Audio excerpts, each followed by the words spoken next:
Hello everyone, welcome back to your own learning channel English with Nidhi. I am Nidhi, your friend and guide, and today we'll explore chapter 6, that is Poets and Pancakes, a prose from the book Flamingo, where I'll explain the story, its meaning, and important takeaways in a way that is super easy to understand. Introduction. Poets and Pancakes by Ashoka Mittal is a humorous and nostalgic account of his time working at Gemini Studios, a famous film production studio in Chennai during the 1940s and 50s.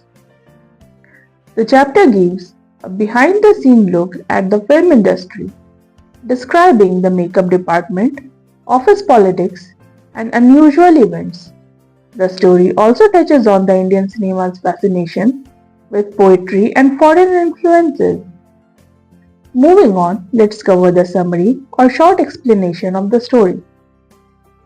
The makeup department, a factory of faces. The makeup department at the Gemini Studios was called Pancakes because they used a popular makeup brand called Pancake. The makeup artists were rough, that is, they would paint actors' faces heavily, making them look unnatural and funny. The author humorously describes how everyone looked the same after makeup, whether they were a hero, a villain, or extra.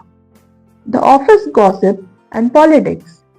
Gemini Studios had many employees who often gossiped and debated politics. Many hated communism, but they didn't even understand what it meant. The studio had poets and writers, but they were not useful because films needed dialogues, not poetry. The strange visit of an English poet. One day, an Englishman came to give a speech at the studio.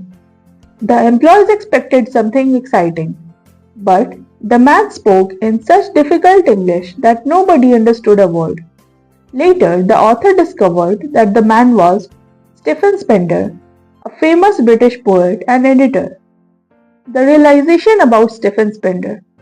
Many years later, the author found a book by Stephen Spender and finally understood his importance.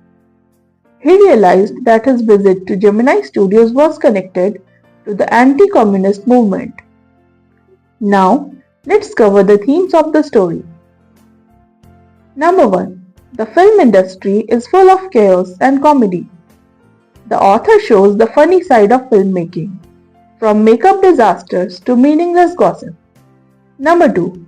People follow trends without understanding them. The employees at Gemini Studio hated communism but didn't even know what it meant. Number 3. Poetry and cinema. Poets were respected, but they had no real role in the film industry. Number 4. Irony of fame and understanding. The author met Stephen Spender but did not realize his importance until much later.